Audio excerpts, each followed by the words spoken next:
ایک شخص کا نام آپ نے امریکہ میں سن رکھا ہے، محمد علی کلے۔ وہ باکسر کا چیمپئن تھا اور اس نے بھی اسلام قبول کیا،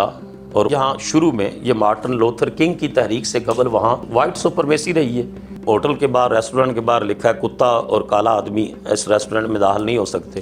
اور ایک سیٹ ہے جس کے اوپر یہاں گورا بیٹھا ہے تو کالا ساتھ نہیں بیٹھ سکتا۔ اس درجے کی ڈسکریمنیشنز تھی۔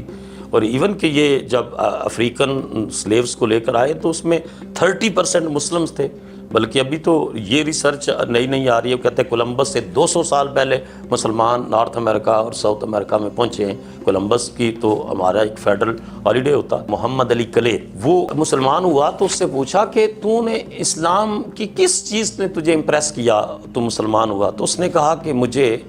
بلال حبشی کے جوڑو نے محمد عربی کا غلام بنایا ہے صلی اللہ علیہ وسلم۔ تو پوچھا کیسے؟ اس نے کہا میں پڑھ رہا تھا کہ ابو ذر رضی اللہ تعالیٰ اور بلال جو نیگرو سلیو ہیں ان کی آپس میں لڑائی ہوتی ہے، اور وہ غصے میں آ کر ہیومن نیچر ہے۔ ابو ذر کہتے ہیں تو میرے ساتھ لڑائی کرتا ہے، تو کالی ماں کا بیٹا ہے، کالی ماں کا بیٹا ہو کر میرے ساتھ تو اس طرح جھگڑتا ہے اور اس طرح اونچی آواز میں۔ تو ان کے دل پر بڑا شاک گزرتا ہے، اور وہ رسالت مآب صلی اللہ علیہ وسلم کی بارگاہ میں جا کر کمپلین کرتے ہیں کہ مجھے آج ابو ذر نے کالی ماں کا بیٹا کہا ہے۔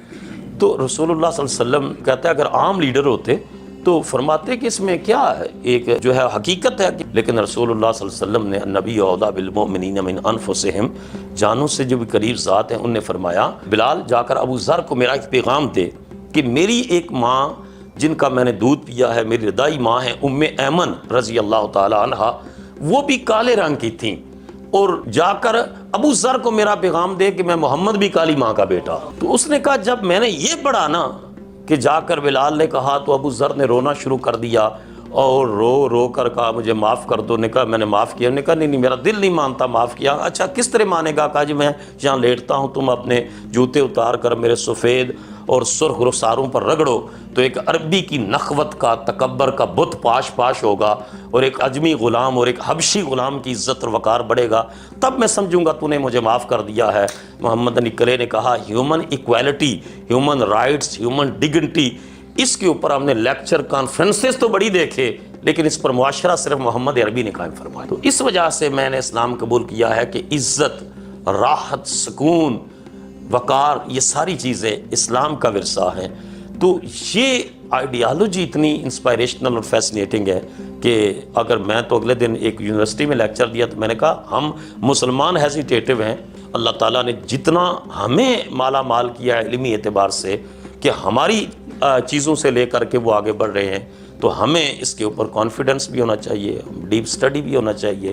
کمپیریٹیو اسٹڈی آف ریلیجن بھی ہونا چاہیے، اور جس طرح جو ہے وہ پرانے ائمہ نے گریک فلسفی کو سمجھ کر ان کی نفسیات میں اقلیت کے میدان میں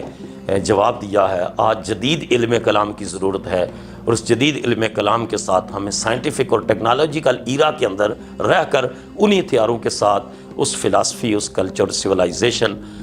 کے ساتھ جو ہے وہ ڈیبیٹ کرنا ہے، اور اسلام کی جو ہے وہ ایک سپرمیسی اس کو ثابت کرنا ہے۔ اگر ہم کر گئے، آج کے مسلمان اسکالر محقق کا سب سے بڑا کام یہی ہے کہ اگر آج کے دور میں وہ یہ کام کر جائے، بجائے یہ ملٹنسی کے، بجائے یہ خوف کی فضا قائم کرنے کے آرگومنٹس کے ساتھ، آج دنیا کا بیانیہ بدل گیا ہے۔ آج علم اور سکلز اور مہارتیں اور جو انٹلیکچوئل پراپرٹیز، یہ چیزیں آج سب سے بڑی طاقت ہیں۔